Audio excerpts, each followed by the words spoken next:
ओम नमो भगवते वासुदेवाय। अब तक श्रीमद् भागवत कथा के 10वें स्कंद के 39 अध्याय हम आपको सुना चुके हैं। आज 40वां अध्याय। श्री सुखदेव जी बोले, हे परीक्षित, जब अक्रूर ने यमुना जल के भीतर श्री कृष्णचंद्र जी के चतुर्भुज स्वरूप का दर्शन प्राप्त किया तो वह हाथ जोड़कर इस प्रकार स्तुति करने लगा, हे देवधिपति, मैंने आपकी कृपा से आपके सच्चे स्वरूप का दर्शन किया। अब मुझे आपके अनिष्ट होने का भय नहीं है।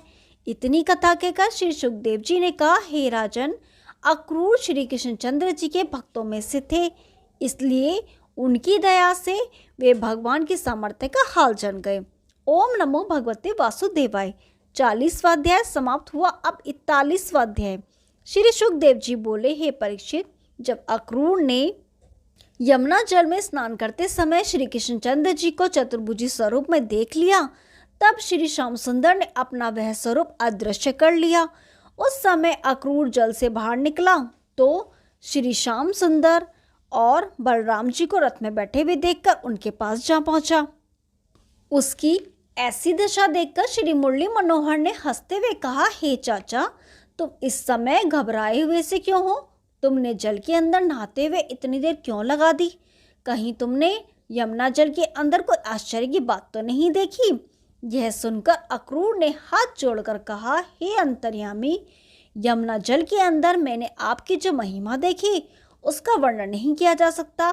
आपने वहां मुझे अपना दर्शन देकर कृतार्थ कर दिया। मैं अज्ञानी आपकी महिमा को किस प्रकार कहूँ? यह सुनकर श्री कृष्णचंद्र जी हंसते हुए बोले, अच्छा, अब रथ पर चढ़ो, हमें अब आगे चलना है। यह सुनकर अक्रूर ने पहले तो उनके चरणों पर अपना मस्तक रखा, फिर रथ पर बैठकर उसे आगे चलाया। नंद आदि ग्वाल जो आगे चले गए थे, वे मथुरा के समीप ब्राह्मणों की बगीची में डेरा डाले हुए थे। वहां पहुंचकर कृष्ण बलराम भी रथ से उतर पड़े।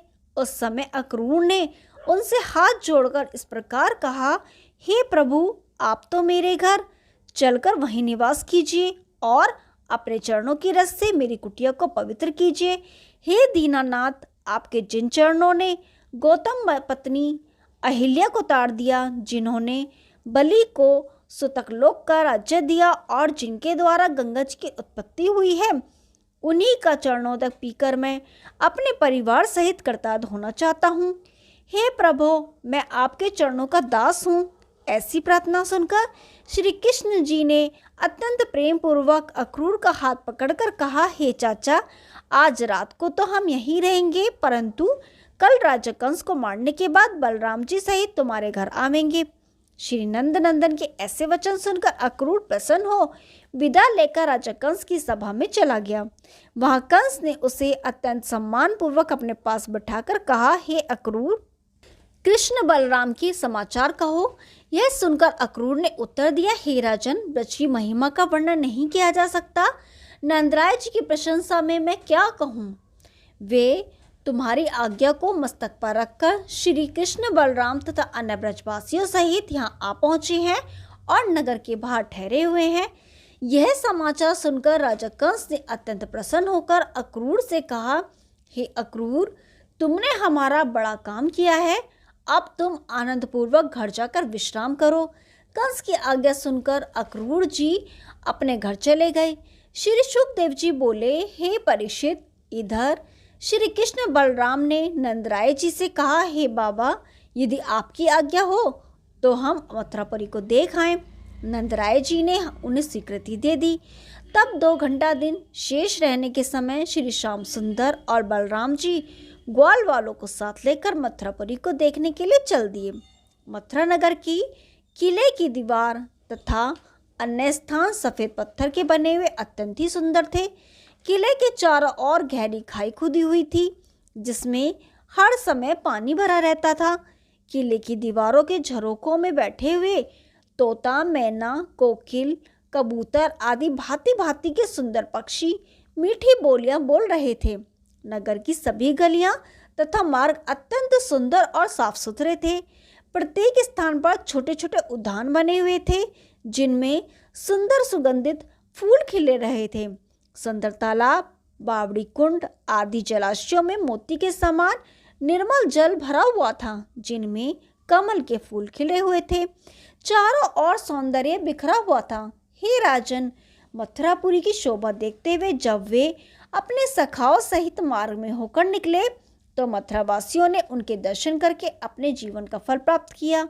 जब यह समाचार वहां की स्त्रियों ने सुना कि श्री कृष्ण बलराम मथुरापुरी में आए हैं तो वे उनके दर्शन प्राप्त करने के लिए अपने अपने घरों से बाहर निकलकर द्वार, चौबारे, छज्जों, अटारियों तथा चबूतरों पर आ बैठी। श्री शुकदेव जी बोले, हे राजन, इस समय सब स्त्री पुरुषों को अपना दर्शन देकर श्री श्याम सुंदर और बलदाऊ जी सर्वत्र आनंद की वर्षा कर रहे थे। उस समय यज्ञकर्ता ब्राह्मणों ने यज्ञ स्वरूप में पूजा करके उनके मस्तक पर तिलक किया और मंत्रों से आशीर्वाद दिए। नगर के सब स्त्री पुरुष उनके ऊपर पुष्प, अक्षत, चंदन आदि की वर्षा करते थे। उस समय उस नगर की शोभा को देखकर कन्हैया जी ने अपने साथी ग्वालों से कहा, मेरे ही साथ रहना, मार्ग मत भूल जाना और यदि कोई भूल हो जाए तो वह अपने डेरे पर पहुंच जाना। इस प्रकार कहते हुए जब श्री मुरली मनोहर जी और आगे बढ़े तो उन्होंने यह देखा कि राजा कंस के धोबी मदिरा पान किए कपड़ों की गठरी लादे हुए चले आ रहे हैं। उन्हें देखकर श्री कृष्ण जी ने धोबियों से कहा, हे चौधरी, तू हमें पहनने के लिए कुछ कपड़े दे दे, उन्हें पहनकर हम राजा कंस से भेंट कराएंगे। अब तुम्हें फिर लौटकर वापस कर देंगे। यदि हमें राजा से कुछ पुरस्कार मिलेगा तो उसमें से तुम्हें भी हिस्सा दे देंगे। श्री श्याम सुंदर के ऐसे वचन सुनकर उस मूर्ख धोबी ने हंसते हुए उत्तर दिया, अरे मूर्खो, तुम वन में रहने वाले गंवार हो, इन कपड़ों का पहनना क्या जानो? क्या तुम्हें यह मालूम नहीं कि ये वस्त्र राजा कंस के हैं? धोबी के ऐसे वचन सुनकर श्री कृष्णचंद्र जी ने कहा, अरे रजक, हम तो सीधी तरह से कपड़े मांग रहे हैं और तू उल्टी सीधी बातें कर रहा है। वस्त्रों की मंगनी देने में तेरी कोई हानि नहीं है, इससे तेरा यश संसार में सदा बना रहेगा। श्री कृष्ण जी के मुख से यह बात सुनकर धोबी ने उत्तर दिया, अरे अहीर के छोकड़े, तूने राजा कंस के क्रोध तथा दंड का हाल नहीं सुना है जो इन वस्त्रों को पहनने के लिए मांग रहा है। तू जल्दी मेरे सामने से हट जा, अन्यथा मैं तुझे अभी मजा चखा दूंगा। धोबी के ऐसे दुर्वचन सुनकर श्री श्याम सुंदर ने उसकी गर्दन पर एक ऐसा हाथ मारा कि उसका मस्तक भुट्टे के समान टूटकर पृथ्वी पर गिर गया। यह देखकर उसके सब साथी कपड़ों की पोटली छोड़कर भयभीत हो भागते हुए राजा कंस के पास जा पहुंचे और सब समाचार कह सुनाया। इधर श्री श्याम सुंदर ने सब वस्त्रों को ग्वालों में बांट दिया। तब सबने उल्टे सीधे कपड़े पहन लिए। तब भी वहां एक क्रूसेन नामक दर्जी आ पहुंचा। उसने श्री श्याम सुंदर से यह स्तुति की, हे भगवान, मैं राजा कंस का सेवक हूँ, परंतु आठों पहर आपके ही चरण कमलों में अपना ध्यान लगाए रहता हूँ, अतः यदि आप सबको ठीक से वस्त्र पहना दूं। यह सुनकर जब श्री कृष्णचंद्र जी ने उसे आज्ञा दे दी तो उसने श्री कृष्ण बलराम सहित सब ग्वाल बालों को ठीक से काट छाड़ कर वस्त्र पहना दिए। उस समय श्री श्याम सुंदर ने प्रसन्न होकर उससे कहा, हे दर्जी, मैं तुम्हें कुछ दे नहीं रहा हूँ, इसका मुझे संकोच है। तू बड़ा भाग्यवान भक्त होगा और अंत में मुक्ति को प्राप्त करेगा। तेरे वंश में सभी लोग हरि भक्त उत्पन्न होंगे। हे शुकदेव जी, उस दर्जी की छोटी सी सेवा से के बदले श्री श्याम सुंदर ने जब इतना बड़ा वर दे दिया तो भी उन्हें संकोच क्यों न हुआ।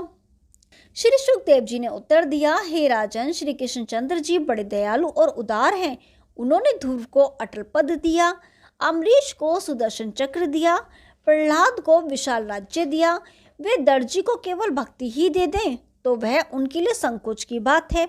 हे राजन, वस्त्र पहनाने मात्र के कारण जब दर्जी को भक्तों में पद प्राप्त हुआ तो लोग प्रतिदिन श्री श्याम सुंदर का भजन पूजन और ध्यान करते हैं। वे कैसा फल प्राप्त करते होंगे।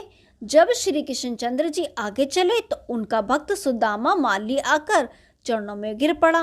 वह उन्हें बहुत स्नेहपूर्वक ग्वाल वालों सहित अपने घर को लिवा लाया। वहां उसने सबको सुंदर आसन पर बैठाया और चरण धोकर चमरामृत का पान किया और सबका सुगंधित फूल मालाओं से श्रृंगार करके हाथ जोड़कर कहने लगा, हे प्रभु, आप सबके प्रतिपालक तथा दीन दयालु हैं। आप मुझ पर कृपा करके आज्ञा दीजिए जिसे मैं करूं। यह सुनकर श्री नंद नंदन ने कहा, हे सुदामा, हम तेरे ऊपर बहुत प्रसन्न हैं, अतः तेरी जो इच्छा हो वह वर हमसे हम मांग। तब सुदामा माली हाथ जोड़कर कहने लगा, हे भगवान, मैं यही चाहता हूँ कि आपके चरण कमलों की भक्ति मेरे हृदय में सदी बनी रहे। यह सुनकर श्री कृष्णचंद्र जी ने उसे मनोचित वरदान देते हुए कहा, हे सुदामा, तू हमेशा धनवान तथा सुखी रहेगा और कुल के लोग हरि भक्त होंगे। इतना कहकर श्री श्याम सुंदर वहां से आगे चले। ओम नमो भगवते वासुदेवाय। 41वां अध्याय समाप्त हुआ। अब 42वां अध्याय। श्री शुकदेव जी बोले, हे राजा परीक्षित, जब श्री श्याम सुंदर मथुरा के बाजार में पहुंचे तो उन्होंने देखा कि कुब्जा मालिन एक बड़े कटोरे में चंदन भरे थाल में रखे चली आ रही है। उसे देखकर श्री गोपीनाथ जी ने हंसी से पूछा, हे सुंदरी, तुम यह चंदन कहाँ लिए जा रही हो, हमें दोगी? यह सुनकर कुबड़ी ने कहा, हे श्री श्याम सुंदर, मैं कुब्जा नाम की कंस की दासी हूँ। मैं प्रतिदिन उसको चंदन लगाने जाती हूँ। हे श्री मुरली मनोहर, मैं अपने हृदय में तुम्हारा ध्यान करती थी, सो आज तुम्हारे दर्शन पाकर मेरा मनोरथ पूर्ण हुआ। यदि तुम आज्ञा दो तो मैं तुम्हें चंदन से सजाकर अपना जीवन सफल बनाऊं। कुब्जा के प्रेम को देखकर जब भक्त वत्सल भगवान ने स्वीकृति दे दी, तब उसने श्री श्याम सुंदर तथा बलराम जी के मस्तक और सब अंगों में चंदन लगाया। उस समय श्री मुरली मनोहर ने प्रसन्न होकर कुब्जा के पांव पर अपना पांव रखकर तथा 2 उंगलियां उसकी ठोड़ी के नीचे लगाकर उसे ऐसा उचकाया कि उसका कुबड़ सीधा हो गया और वह परम सुंदरी हो गई। हे परीक्षित, जब कुब्जा ने अपना रूप देखा तो अंचल के अपना मुख ढांपकर मुस्कुराती हुई इस प्रकार कहने लगी, हे प्रियतम, जब आपने प्रसन्न होकर मुझे सौंदर्य और युवावस्था प्रदान की है तो अब मुझ सेविका के घर चलकर मेरी सेवा भी पूर्ण कीजिए। यह सुनकर श्री श्याम सुंदर ने कहा, हे प्यारी, तू अपने मन में धैर्य रख। राजा कंस को देखने के बाद हम तेरी इच्छा पूर्ण करेंगे। यह वर पाकर कुब्जा प्रसन्न हो अपने घर लौट आई और वस्त्राभूषण से सजकर मोहन प्यारे के आगमन की प्रतीक्षा करने लगी। जब अन्य स्त्रियों ने उसके सौंदर्य को देखा तो उसको सराहती हुई इस प्रकार कहने लगी, हे कुब्जा, तेरे अहोभाग्य हैं जो श्री गोपीनाथ जी तुझसे भुजा प्रसार कर मिले हैं। अब जिस समय वे तेरे घर आए तब हमें भी उनके दर्शन कराना। हे राजन, इधर श्री कृष्ण और बलराम जी सब ग्वाल वालों सहित मंद मुस्कुराहट से हंसते हुए चले जा रहे थे। तब मथुरा की स्त्रियां अपने वस्त्राभूषणों को श्री श्याम सुंदर पर न्यौछावर करती हुई यह कहती थी कि इनके वियोग में ब्रज गोपियों की न जाने क्या दशा हुई होगी। इनके दर्शन पाए बिना वे अपने प्राणों को किस प्रकार रखेंगी। इस प्रकार घूमते घूमते श्री मुरली मनोहर उस स्थान पर जहाँ पहुँचे जहाँ शिवजी का धनुष रखा हुआ था तथा उसकी रक्षा के लिए बड़े बड़े शूरवीर पहरेदार नियुक्त थे। जिस समय श्री कृष्ण बलराम जी को उन राक्षसों ने देखा तो दूर से ही चिल्लाकर कहने लगे, ए इधर मत आना, दूर से धनुष को देखो। उनकी बात ना सुन श्री कृष्णचंद्र जी निर्भय हो उस धनुष मंच पर चढ़ गए और शिवजी के धनुष को बाएं हाथ से उठाकर सहज ही 2 टुकड़ों में कर दिया। जिस प्रकार हाथी गन्ने को तोड़ गिराता है, जब कंस ने उस धनुष के टूटने का शब्द सुना तो वह भय से कांपने लगा। इधर श्री कृष्ण और बलराम जी ने धनुष तोड़ने के उपरांत उन सभी शूरवीरों को धनुष के टुकड़ों में से मार मार कर भूमि पर डाल दिया जो उसकी रक्षा के लिए नियुक्त किए गए थे। फिर श्री कृष्ण जी ने बलराम जी से कहा, हे भाई, अब हम लोगों को बहुत देर हो गई, अतः अब लौट जाना चाहिए। यह कहकर सब ग्वाल वालों सहित अपने डेरे पर आए। हे राजन, शिवजी के धनुष के टूटने का हाल सुनकर सब मथुरावासी परस्पर कहने लगे कि ये बालक तो कोई देवता प्रतीत होता है। उधर श्री कृष्ण बलराम तथा गोप ग्वालों को सुंदर वस्त्र पहने हुए देखकर नंद जी ने अनुमान किया कि कृष्ण ने इन वस्त्रों को किसी से छीन लिया होगा। यह सोचकर वे श्री श्याम सुंदर से कहने लगे, हे कन्हैया, मथुरा हमारा गांव नहीं है, अतः तुम्हें यह ऐसे उपद्रव नहीं करने चाहिए। उस समय श्री नंदनंदन ने बात को बदलते हुए उत्तर दिया, हे बाबा, हमने यहाँ बड़े उत्सव देखे हैं, अब हमें भूख लग रही है, सो भोजन करेंगे। यह सुनकर नंद जी ने उन्हें दूध, दही, पकवान आदि खिलाए। हे राजन, जब कंस को अपने शूरवीरों को मारे जाने का समाचार मिला तो वह विचार करने लगा कि अब मेरा पाला बड़े शक्तिशाली शत्रु से पड़ा है। इसी सोच में कंस चुपचाप पलंग पर जा लेटा और एक पहर रात्रि रहने पर जब उसकी आंख लगी तो उसने सपने में अपने शरीर को बिना मस्तक का देखा और चंद्रमा के 2 टुकड़े दिखाई दिए। उसने यह भी देखा कि वह गले में लाल फूलों की माला पहने, नंगे शरीर तेल में स्नान करके मुर्दों के गले से मिल रहा है। उसे सोने के समान वृक्ष अपनी परछाई में छेद और वन में आग लगी हुई दिखाई दी। तब वह घबराकर उठ बैठा और प्रातःकाल अपनी सभा में पहुंचकर सेवकों को यह आज्ञा दी कि रंगभूमि में आसन बिछवाकर समस्त राजाओं को सम्मान पूर्वक बिठाओ तथा जितने भी यदुवंशी आए हैं उन्हें भी बुलाकर आदर सहित बैठाओ। तब तक मैं पहुंचता हूँ। राजा कंस की आज्ञा पाकर सेवकों ने यथोचित प्रबंध करके सब लोगों को यथास्थान बिठा दिया। तदुपरांत चारुण, मुष्टिक, शल, तोषल, कूट आदि मल अखाड़े में आकर ताल ठोकने लगे। कुछ देर बाद राजा कंस भी वहां आकर सबसे ऊंचे मचान पर रखे रत्न जटित सिंहासन पर अभिमान पूर्वक बैठ गया। तब नंद, उपनंद आदि अन्य राजागण भी कंस को भेंट देकर एक स्थान पर जा बैठे। उस समय उस स्थान पर मथुरावासी इतने स्त्री पुरुष उपस्थित थे जिनकी गणना नहीं की जा सकती थी। ओम नमो भगवते वासुदेवाय। 42वां अध्याय समाप्त हुआ। अब 43वां अध्याय। श्री सुखदेव जी ने कहा, जब सब लोग एकत्रित हो गए तब श्री कृष्ण और बलराम जी ग्वाल वालों के साथ उस स्थान पर पहुंचे जहां दरवाजे में कबलिया पीड़ हाथी झूम रहा था। उसे देखकर बलराम जी ने पीलवान से कहा कि द्वार से हाथी को हटा लो, हमें राजा कंस के पास जाने दो। यह सुनकर महावत ने हंसकर कहा, अरे लड़को, गो चराने के कारण ही तुम लोग तीनों लोग के स्वामी नहीं हो गए। मैं जानता हूँ कि दैत्यों को मारने के कारण तुम्हें अभिमान हो गया है, इससे बचकर तो अंदर नहीं जा सकोगे। यह सुनकर श्री श्याम सुंदर ने कमर में दुपट्टे को कसकर बांधा। उस समय श्री दाऊदयाल जी पीलवान से बोले, अरे मूर्ख, तूने ये दुर्वचन किस प्रकार कहे? मैं तुझे अभी हाथी सहित मारे डालता हूँ। यह सुनकर जैसे ही पहलवान ने हाथी को अंकुश मार दाऊ जी की ओर बढ़ाया, वैसे ही श्री बलराम जी ने उस हाथी के सिर में एक ऐसा घूसा मारा कि वह अपनी सूंड लपेटकर चिल्लाता हुआ पीछे हट गया। बलदाऊ जी का ऐसा बल देखकर वहां मौजूद अन्य शूरवीर आपस में यह कहने लगे कि भला इन बलवान को कौन जीत पाएगा। पहलवान ने यह विचार किया कि यदि ये लड़के नहीं मारे गए तो कंस मुझे जीवन न छोड़ेगा, इसलिए इन्हें हाथी से ही मरवा डालना चाहिए। यह सोचकर उसने हाथी को फिर अंकुश मारकर श्री कृष्ण जी तथा बलराम जी की ओर बढ़ाया।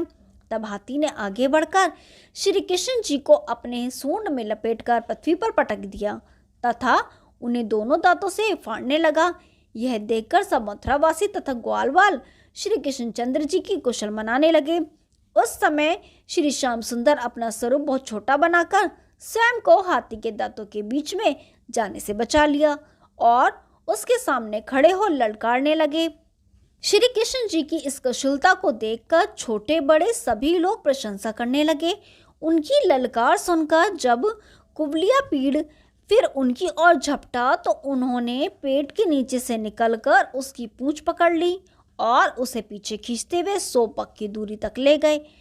फिर जब हाथी पीछे की ओर घूमा तो उसे दाऊदयाल जी ने पूंछ पकड़कर घसीट लिया। इस प्रकार दोनों भाई उसे पूंछ पकड़कर घसीटते रहे और उसकी सूंड और पीठ पर ठोकरें मारते रहे। इस प्रकार चोट खाते खाते जब कुबलिया पीड़ उस समय श्री मुरली मनोहर ने उसकी सूंड पकड़कर ऐसा झटका मारा जिससे वह मूर्छित होकर पृथ्वी पर गिर पड़ा। तब श्री मनमोहन ने उसके दोनों दांत उखाड़ लिए तथा उनमें से एक दांत अपने मस्तक पर इस प्रकार जोर से मारा कि वह मृत्यु को प्राप्त हो गया।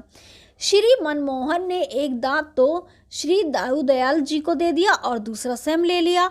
हाथी की मृत्यु देखकर जब राजा कंस के अन्य शूरवीर तथा पहलवान आदि उससे लड़ने के लिए आए तो उन्होंने दोनों ने ही उन्हीं दांतों से प्रहार करके सबको मार डाला। उस समय देवतागण पुष्प वर्षा करके जय जयकार करने लगे। हे परीक्षित, हाथी के शरीर से निकले हुए खून के छींटे दोनों भाइयों के कपड़ों पर ऐसे सुंदर मालूम होते थे जैसे वर्षा ऋतु में वीर बहुटियों के कारण पृथ्वी शोभामायन होती है। इस प्रकार कुबलिया पीड़ को मारकर दोनों भाई सब गोपग्वालों के साथ राजा कंस की सभा में जा पहुंचे। हे राजन, श्री कृष्ण जी ने गीता में अर्जुन को यह बताया है कि जो व्यक्ति मेरे जिस रूप का स्मरण करता है मैं उसी रूप में दर्शन देता हूँ। वे रंगभूमि में पहुंचने पर चारुण आदि को तो बड़े मल के समान मालूम हुए और मथुरा की स्त्रियों को कामदेव से भी अधिक सुंदर जान पड़े। ग्वाल सखों ने अपने बंधु और नंद आदि ने पुत्रवत देखा। कंस के मित्रों को वे भयानक शत्रु के रूप में दिखाई दिए। यदुवंशियों ने उन्हें रक्षक तथा योगियों ने पूर्ण ब्रह्म के रूप में देखा। अन्य लोगों ने उन्हें श्री श्याम सुंदर जानकर यह समझा कि ये वही बालक हैं जिन्होंने अपनी बाल्यावस्था में पूतना नामक राक्षसी को मारकर उसके बाद गोवर्धन पर्वत को अपनी उंगली पर रखा और अघासुर आदि राक्षसों को मारकर कालीनाग को यमुना से बाहर निकाल दिया। इस प्रकार सभी ने उन्हें अपनी अपनी रुचि अनुसार देखा। कुछ लोग उनको बालक समझकर कहते थे कि देखो राजा कंस कैसा निर्दयी है जो इन सुकुमार बालकों को ऐसे से मलों से लड़वाकर उनके प्राण लेना चाहता है। यह अधर्म हमसे नहीं देखा जाता। ऐसा विचार कर कुछ लोग वहां से उठ गए। कुछ लोग श्री श्याम सुंदर जी से यह प्रार्थना करने लगे कि हे प्रभु, जिस प्रकार इन्होंने कुवलिया पीड़ को मारा है उसी प्रकार ये मल भी इनके हाथ से मारे जाएंगे और कंस के अत्याचार समाप्त होंगे। श्री सुखदेव जी ने कहा, हे परीक्षित, जिस समय श्री कृष्णचंद्र जी उस अखाड़े में जाकर खड़े हुए उस समय चारुण ने श्री कृष्ण जी के पास जाकर कहा, हे कन्हैया, आज हमारे महाराज कंस तुम्हारे साथ हमारी कुश्ती देखना चाहते हैं, इसीलिए तुम्हें यहाँ बुलाया गया है, इसलिए आओ तुम हमसे कुश्ती लड़ो। हे कृष्ण, हमने यह सुना है कि तुम कुश्ती लड़ना बहुत अच्छा जानते हो। आज हम लोग तुम्हारे दाव पेचों की परीक्षा लेना चाहते हैं। श्री कृष्ण ने उत्तर दिया, हे चारुण, कंस जैसे प्रतापी राजा को हम क्या प्रसन्न कर सकते हैं, परंतु यदि तू अपने स्वामी की आज्ञा का पालन करना चाहता है तो हम भी तेरे साथ कुश्ती लड़ने को प्रस्तुत हैं।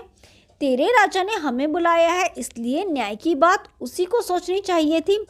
तेरा राजा बड़ा अन्यायी है जो हम जैसे बालकों को तुम जैसे मलों से लड़वाता है। हे चारुण, बैर, प्रीति, विवाह तथा कुश्ती समान से होनी चाहिए, परंतु राजा कंस पर हमारा कोई वश नहीं, इसलिए हम तेरे साथ लड़ेंगे। तू हमें बचाते हुए कुश्ती लड़ना ताकि हमारा हाथ पैर ना टूट जाए। यह सुनकर चारुण बोला, हे कृष्ण, तुम देखने में तो बालक ही हो, परंतु तुम्हारे कार्य एवं कीर्ति को सुनकर तथा कुवलिया पीड़ की मृत्यु देखकर ऐसा प्रतीत नहीं होता है। यद्यपि मुझे तुम्हारे साथ कुश्ती लड़ना उचित प्रतीत नहीं होता, परंतु राजा की आज्ञा है, इसलिए कुश्ती लड़ने को बाध्य हूँ। ओम नमो भगवते वासुदेवाय। 43वां अध्याय समाप्त हुआ। कल 44वां अध्याय शुरू करेंगे। तब तक के लिए नमस्कार।